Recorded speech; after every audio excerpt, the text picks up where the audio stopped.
आप सबको जय मसीह की। सबसे पहले आपको मेरी ओर से नव वर्ष की हार्दिक शुभकामनाएं। Happy new year. मैं उम्मीद करता हूं कि आप सब लोग परमेश्वर के अनुग्रह से आशीषित हैं। फ्रेंड्स, जब हम एक नए वर्ष में प्रवेश करते हैं तो मैं परमेश्वर के वचन से कुछ बातें एक छोटे से संदेश के रूप में आप लोगों के साथ बांटना चाहता हूं, और मैं उम्मीद करता हूं कि ये संदेश आपके लिए एक आशीष का कारण होगा। आज इस छोटे से संदेश के लिए हम लोग परमेश्वर का वचन भजन संहिता 124 के ऊपर मनन करेंगे। साम नंबर 124। इस्राएल ये कहे कि यदि हमारी ओर यहोवा ना होता, यदि यहोवा उस समय हमारी ओर ना होता, जब मनुष्यों ने हम पर चढ़ाई की तो वे हमको उसी समय जीवित निगल जाते। जब उनका क्रोध हम पर भड़का था, हम उसी समय जल में डूब जाते और धारा में बह जाते। उमड़ते जल में हम उसी समय ही बह जाते। धन्य है यहोवा जिसने हमको उनके दांतों तले जाने ना दिया। हमारा जीव पक्षी के समान चिड़ीमार के जाल से छूट गया। जाल फट गया, हम बच निकले। यहोवा जो आकाश और पृथ्वी का करता है, हमारी सहायता उसी के नाम से होती है। आमीन। फ्रेंड्स, आज जब हम एक नए वर्ष में हम लोग प्रवेश करने जा रहे हैं तो हमें पिछले साल को याद करते हुए, परमेश्वर की भलाइयों को स्मरण करते हुए हमें परमेश्वर को धन्यवाद देना चाहिए। इस भजन संहिता में भी हम यही देखते हैं। ये भजन संहिता, जैसा कि टाइटल में दिया गया है, दाऊद का लिखा हुआ ये एक भजन संहिता है। कब दाऊद ने इस भजन संहिता को लिखा? कुछ विद्वानों का मानना है कि जब फिलिस्तीनियों के साथ इसका युद्ध होने वाला था, तो उस युद्ध के बाद जब दाऊद को परमेश्वर ने विजय दी, तो उस समय दाऊद इस भजन संहिता को लिखता है। हम यहाँ पर देखते हैं कि दाऊद कहता है कि इस्राएल यह कहे कि यदि हमारी ओर यहोवा ना होता, यदि यहोवा उस समय हमारी ओर ना होता। यहां पर भजन संहिता लिखने वाला अपने जीवन की पिछली परिस्थितियों को याद करते हुए, उनको स्मरण करते हुए वो परमेश्वर का धन्यवाद करता है। उसके जीवन में एक ऐसा समय था जब वो बहुत ही ज्यादा खतरे में पड़ा हुआ था। उसका जीवन समाप्त हो सकता था। उसके दुश्मन उसको निगल सकते थे, उसे समाप्त कर सकते थे। एक ऐसी परिस्थिति में होकर के ये भजन संहिता लिखने वाला गुजरा है। और बाद में जब उस परिस्थिति से वो गुजर चुका है और परमेश्वर ने उसको सही सलामत सुरक्षित उस विपत्ति से बाहर निकाला है, तो वो पीछे मुड़कर अपनी उस विपत्ति के समय को याद करता हुआ परमेश्वर को धन्यवाद देता है। और वो कहता है कि यदि उस समय यहोवा हमारी ओर ना होता, तो हमें हमारे दुश्मन, हमारे शत्रु निगल जाते, हम समाप्त हो जाते।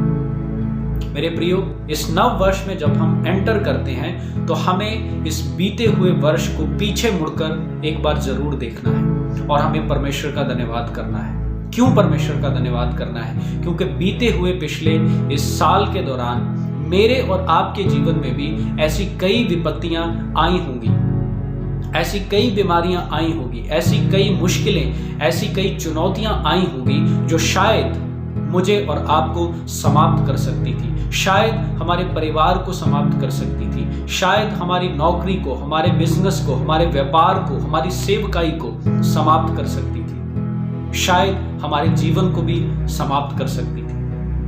लेकिन उन सारी विपत्तियों के बीच में से, उन सारी मुश्किलों के बीच में से परमेश्वर ने मुझे और आपको संभाल कर रखा है। परमेश्वर एक नए वर्ष में प्रवेश करने के लिए मुझे और आपको सही सलामत हमें वो निकाल के लेके आया है। हमें पीछे मुड़कर उन बातों को याद करना है, परमेश्वर के छुटकारे को, उसकी आशीषों को, उसकी भलाइयों को हमें याद करते हुए, उनको स्मरण करते हुए हमें परमेश्वर को धन्यवाद देना है। उसकी 6 आयत में लिखा है, धन्य है यहोवा जिसने हमको उनके दांतों तले जाने ना दिया। हमारा जीव पक्षी के समान चिड़ीमार के जाल से छूट गया, जाल फट गया, हम बच निकले। 7 आयत को जब हम पढ़ते हैं तो यहाँ पर एक चिड़ीमार के बारे में भजन संहिता लिखने वाला हमें बताता है। चिड़ीमार जो चिड़ियों को या पक्षियों को जो पकड़ता है उसका जिक्र यहाँ पर किया गया है। वो चिड़ी को पकड़ने के लिए, वो पक्षियों को पकड़ने के लिए क्या करता है, एक फंदा बनाता है। और जब पक्षी एक बार उसमें फंस जाता है तो फिर उसका निकलना बहुत ही ज़्यादा मुश्किल है। मुश्किल ही नहीं बल्कि नामुमकिन होता है, क्योंकि वो फंदा इस प्रकार का होता है कि जब एक बार एक पक्षी उसमें फंस जाता है तो फिर वो कितना भी अपना जोर लगाए, वो कितनी भी कोशिश करे, वो कितना भी छटपटाए, वो उस फंदे से छूट नहीं सकता है। क्योंकि वो फंदा इस प्रकार का होता है, जितना भी वो पक्षी उससे बाहर निकलने की कोशिश करता है, अपना जोर लगाता है, उसकी गांठ उतनी ही ज़्यादा टाइट हो जाती है, वो फंदा उतना ही ज़्यादा कस जाता है और वो पक्षी अपने बल के ऊपर, अपने दम के ऊपर उस फंदे से कभी बाहर नहीं निकल सकता है। लेकिन यहाँ पर भजन संहिता लिखने वाला इस प्रकार बताता है कि फंदा टूट गया और हम वहां से बच निकले हैं। जो चिड़ी मार एक पक्षी को पकड़ने के लिए एक फंदे को लगाता है, वो फंदे से किसी भी तरह से बच पाना मुश्किल है। और एकमात्र बात जो एक पक्षी को उस फंदे से बचा सकती है वो ये है कि वो फंदा टूट जाना चाहिए। अगर वो फंदा नहीं टूटेगा तो वो पक्षी वहां से बच नहीं सकता है। तो ये भजन संहिता लिखने वाला बताता है कि उसकी जीवन की परिस्थिति में एक समय ऐसा था जब उसे लगा कि वो एक पक्षी के समान, जिस प्रकार एक पक्षी चिड़ीमार के फंदे में फंस जाता है फिर उसका बचना नामुमकिन होता है, एक ऐसी ही परिस्थिति में ये भजन संहिता लिखने वाला भी था। उसे लगा कि इस परिस्थिति में अब उसका बच पाना नामुमकिन है। लेकिन परमेश्वर ने अद्भुत कार्य किया, परमेश्वर ने उस फंदे को तोड़ दिया। यस मेरे प्रियो, हमारे जीवन की परिस्थितियों में भी परमेश्वर ने बहुत सारे फंदों को तोड़ा है। कई बार मैं और आप अपने जीवन को ऐसी परिस्थितियों में पाते हैं जहां पर हमें लगता है कि अब कोई रास्ता नहीं है, हम बुरी तरह से फंस चुके हैं। लेकिन ऐसी परिस्थिति में भी मेरे परमेश्वर ने मेरे और आपके लिए मार्ग निकाला है। और इस बात के लिए भजन संहिता लिखने वाला परमेश्वर को धन्यवाद कहता है। वो कहता है कि जिस प्रकार एक पक्षी चिड़ीमार के फंदे से बच जाता है, उसी प्रकार से परमेश्वर ने हमारे शत्रुओं से हमें बचाया है। यस माय फ्रेंड्स, इसी प्रकार से मेरा परमेश्वर मुझे और आपको ऐसी कई परिस्थितियों में से लेकर के आया है। उसने हमें सलामत रखा है, उसने हमें भला चंगा रखा है। तो आज जब हम इस नव वर्ष में जाते हैं तो हम एक बार फिर से अपने मनों को परमेश्वर की ओर लगाते हुए इस पुराने बीते हुए वर्ष में जो भी हमारे जीवन की परिस्थितियां रही थी, हम पीछे की ओर एक बार मुड़कर उनको देखें। हम एक बार देखें कि किस प्रकार इस साल के शुरुआत से लेकर अंत तक परमेश्वर ने मुझे चलाया, कितनी सारी मुश्किलों के बीच में से परमेश्वर मुझे लेकर के आया है। और हम भी इस भजन संहिता लिखने वाले के समान कहने पाए कि यदि यहोवा मेरी ओर ना होता, यदि परमेश्वर मेरे और आपके साथ ना होता, तो हम इस बीते हुए साल में कितनी मुश्किलें और जो परिस्थितियां ऐसी थी उसमें से हम लोग बाहर नहीं आ सकते थे। हम लोग इन तमाम मुश्किलों और परेशानियों के बीच में से निकल सके और आज हम एक नए साल में एंटर करने के लिए जा रहे हैं, केवल इसलिए क्योंकि हमारा परमेश्वर हमारे साथ था।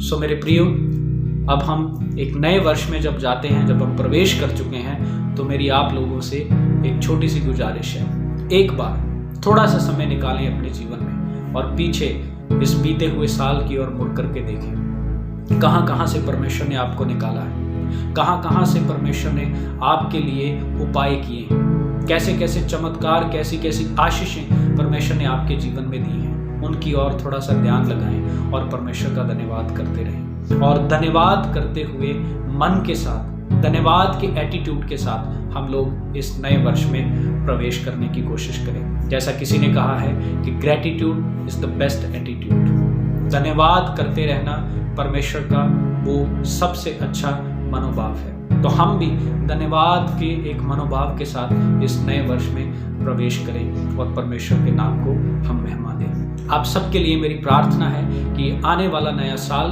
आपके लिए परमेश्वर की और भी ज़्यादा आशीषों को लेकर के आने पाए। आप इस नव वर्ष में परमेश्वर के और भी अद्भुत कार्यों को अपने घरों में, अपने परिवारों में, आपकी नौकरी में, आपके व्यापार में, आपकी सेवकाई में, जो भी आप करते हैं, हर बात में आप परमेश्वर के अनुग्रह को, परमेश्वर की सुरक्षा को और परमेश्वर के प्रोविडेंस को देखें।